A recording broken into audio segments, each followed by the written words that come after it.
Hey everyone, a nerd named Mark here, and today I am reviewing episode 3 of She-Hulk. And honestly, I'm genuinely shocked that I'm still enjoying it because I, I was very critical when the trailer dropped, obviously of the CG and how, doing like a court lawyer sitcom would work for She-Hulk. Because let's face it, I've already explained what my history is with the comics, which runs I've read, and I knew the show would work if it didn't take itself seriously, but I wasn't sure how it would balance everything. And I have to admit, 3 episodes in, I actually don't. I'm enjoying the show. It's not the greatest.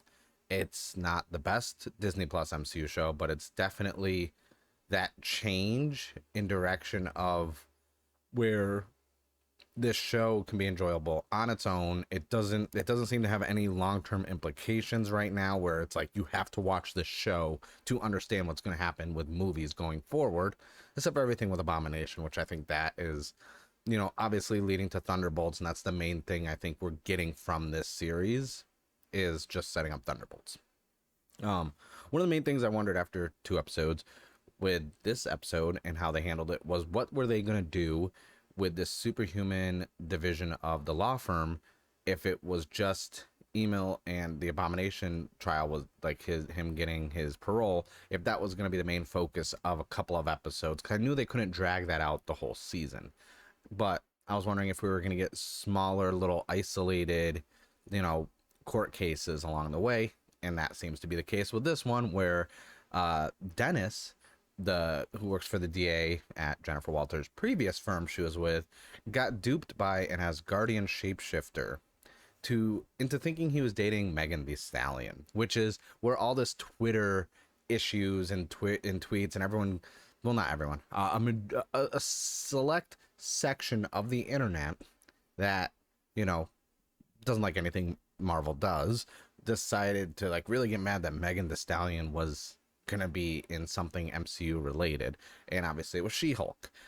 So Dennis got duped by the shapeshifter, thinking he was dating Megan Thee Stallion, and he spent upwards of $175,000 on the relationship with her, and he was going to uh, the initial phase of court where you can get something thrown out, like whether or not they were going to go to trial or not. And I always forgot what that's called because obviously I'm not going to trial and I'm not a lawyer. Um, so it was very entertaining from the standpoint of to see these smaller isolated incidents, because you wonder with New Asgard there and all these superhumans and this and that popping up. It's like there's got to be some getting in trouble. The small time ones definitely are getting arrest. There's things like there's got to be shenanigans, and this was like a little minor subplot going on. While that was going on, we got Wong's appearance finally, which we knew was going to happen, and he was basically there to back up and solidify with the parole hearing that yes, he was the one who got Abomination out of prison. He claimed it was to help his training to become Sorcerer Supreme, which we know from watching Shang-Chi and this and that. That's not really the case. They fought each other for money, and they kind of that's what that was for.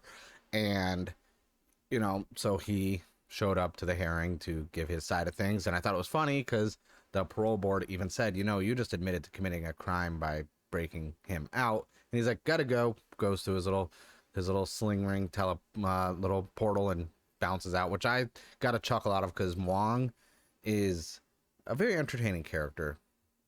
I love that actor. I think he's outside of Multiverse of Madness. I really think he always kind of like stole a lot of the scenes he was in. If you go back and you watch Infinity War, when you know he's interacted with Tony Stark, and Banner's there, and then Spider-Man, like he always had really good interactions with everybody. I always enjoyed his character, so it was nice to see him on there. And the funny thing is, we had a quick little, I guess, fourth wall breaking with Jennifer driving. I thought it was weird but funny that like while she's driving, she stops to actually take her hands off the steering wheel, look at the camera, and explain that, you know, there aren't one-off cameos just because and this and that, and like to remember whose show it is. And the whole time I'm thinking, I'm like, I know she's breaking the fourth wall, but wasn't her not looking straight ahead on the road the reason why she's She-Hulk right now? Because she got in an accident avoiding a Sakaar spaceship. So and the fourth wall breaking doesn't seem really out of place or forced.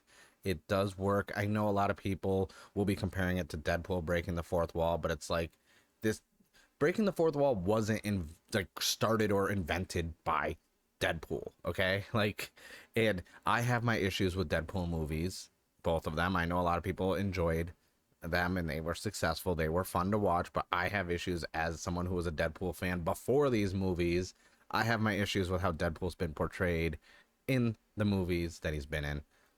That's for another time. I don't think we need to open up that can of worms and go into my whole dissertation on why the film version of Deadpool is not nearly as good as the comic book version, and why it's basically just Deadpool zero sugar compared to regular Deadpool, which is full of flavor. But the fourth wall breaking was decent. Like I said, not really bad. I didn't have any issues with that. I didn't have any issues with the Megan Thee Stallion stuff either. I don't know why everyone was so mad, because I'll jump ahead a little bit. There was a scene after the credits. They always do those little like one-off scenes that don't really have anything pertinent to the main story or anything like that. It's just, you know, a little fun at after the like the main credits, like the visual credits. And it was her signing on Megan Thee Stallion as a client, and then next thing you know, they're dancing and twerking, and I was like, all right, that's a little thing at the end. They always do something like a little fun and jokey at the end of every episode. I don't think it was that big of a deal. I don't think it was worthy of being like, this is why this show sucks. This is why Marvel doesn't know what they're doing. It's like it didn't bother me because it's not really anything towards the story, you know? It's a little end credits, a little fun, you know? So okay, it happened. Uh but that was just to jump ahead while my thoughts were still on that. The main thing I still have issues with is some of the CG and animations. Jennifer Walters, when she's She-Hulk walking around the office, something seems off with the way she's walking, and it reminds me of like PS3, Xbox 360 era, like when you're third-person video games, when you're moving around like a Mass Effect or something like that, or Two Human this and that, and the legs just move weird with the walking, where it's like robotic and stiff like an NPC, but it doesn't like feel like, it doesn't look like it's flowing naturally. Now, mind you, I'm watching this on my 4K TV. We got our Samsung Crystal, blah blah blah blah blah blah blah, 60-inch over there, and you know everything like visual appealing show. I'm not hating on the CG as much because most of the bad CG was the Hulk and She-Hulk fight from episode one. Abomination transforming this and that. The CG on that looked really good. I wish it was a little more. I know they've changed the character design a bit for Abomination from what it was in the Incredible Hulk. I wish we would have that more menacing look. This one, he looks a little more reptilian, which I'm like, okay, like sure. He's like a hybrid of the Abomination and the Lizard, but I don't mind it. But it did look good. The CG and animation on it looked really good. Whereas my thing is Jennifer Walters, still the way she's walking just seems a bit like weird and blocky and stiff with the flow of the animations. Also, in this we had a group of four people. I forgot the name. I know they're from the comic book.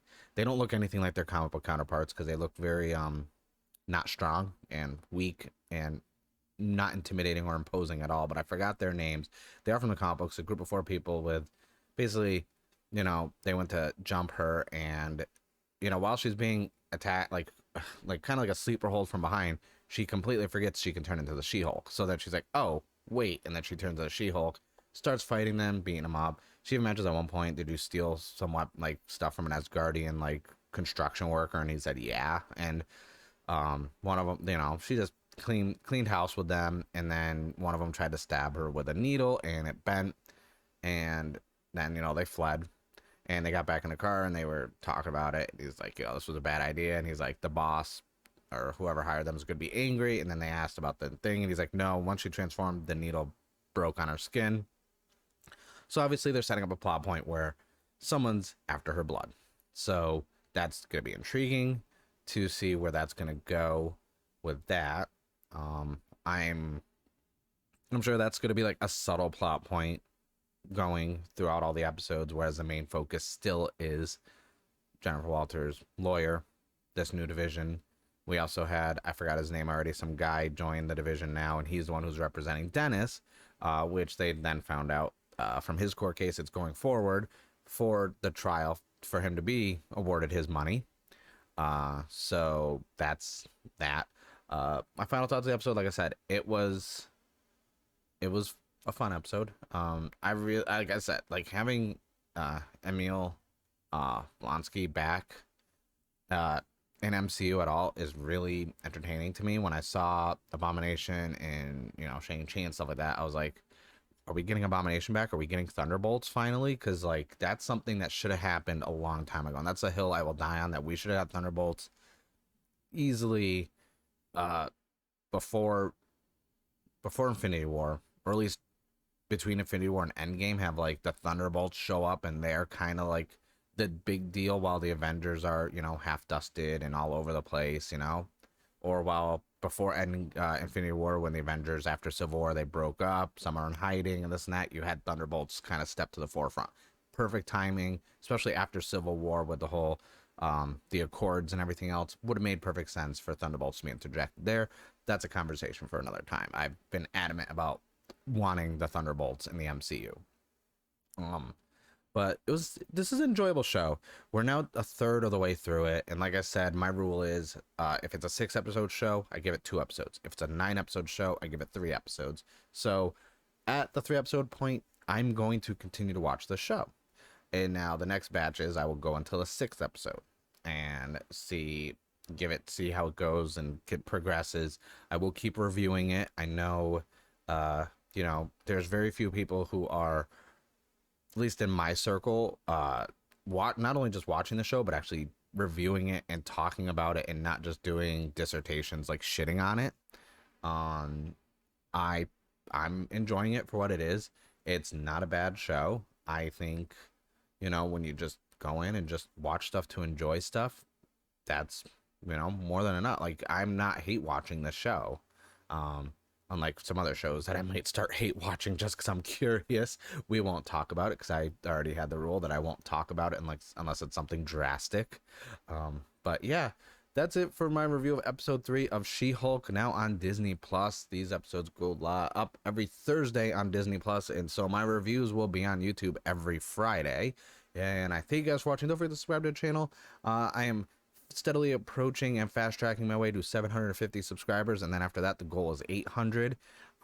Hopefully I can hit 1,000 before, you know, the end of the year. That's like now my new goal. I've moved the goalpost for myself because my goal was 750 for the year, and I'm 15 away from that. So now I'm like, well, let me be realistic. Let's try for 1,000. Let's set the bar a little higher for myself now and stop playing it safe with my goals. But I thank you guys for watching, and let me know in the comments below if you're watching She-Hulk and what you think about it, and I will see you guys in the next video.